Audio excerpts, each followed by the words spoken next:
अस्सलाम वालेकुम प्यारे बच्चों, कैसे हैं आप सब। उम्मीद करती हूँ आप सब बिल्कुल ठीक होंगे। आज हम उर्दू की पहली किताब में से सबक की पढ़ाई करेंगे। सबसे पहले हम सबक खोलेंगे सफ़ा नंबर 58 पर हम सबक की पढ़ाई शुरू करेंगे। हमारे सबक का नाम क्या है? पढ़ने की ख्वाहिश। सबसे पहले हम इसकी पढ़ाई करेंगे। सुबह शाहिद गाड़ियों की वर्कशॉप के बाहर खड़ा स्कूल जाते हुए बच्चों को देखकर सोचने लगा, काश मैं भी स्कूल जा सकता।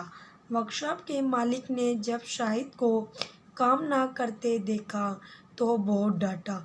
अगले दिन जब फिर शाहिद ने स्कूल के बच्चों के तराना पढ़ने की आवाज़ सुनी तो वो भागता हुआ दरवाजे पर पहुंच गया और बच्चों को गौर से सुनने लगा। इतने में वर्कशॉप से इसका साथी दौड़ता हुआ आया और कहने लगा, यहाँ से चलो, आज उस्ताद गुस्से में कहीं तुम्हें फिर से डांट दे। शाहिद इसकी बात सुनकर रोने लगा और कहने लगा, मुझे वर्कशॉप पर काम नहीं करना, मुझे पढ़ना है। अचानक इसके सर पर किसी ने हाथ रखा। इसने जो मुड़कर देखा तो वो वर्कशॉप के मालिक थे। वो मुस्कुरा रहे थे।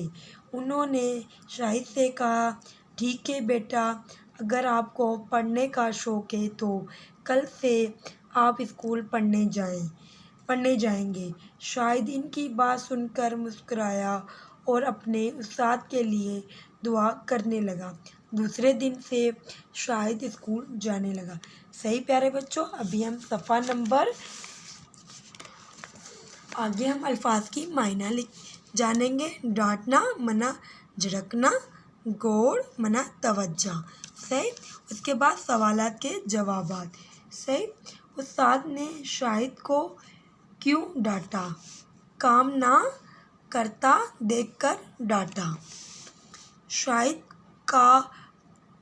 का पढ़ने का शौक़ कैसे पूरा हुआ?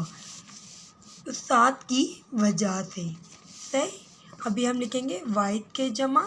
सबसे पहले हमारे पास क्या है? तराना, तो इसका जमा क्या होगा? तराने। दरवाज़ा दरवाजे, गाड़ी गाड़ियों, बस्ता बस्ते। सही प्यारे बच्चों, ये हमने मशक कल की सफ़ा नंबर 49 पे। और अभी हम इसी की मदद से ये सारा असाइनमेंट डन करेंगे। ओके प्यारे बच्चों, अल्लाह हाफिज़।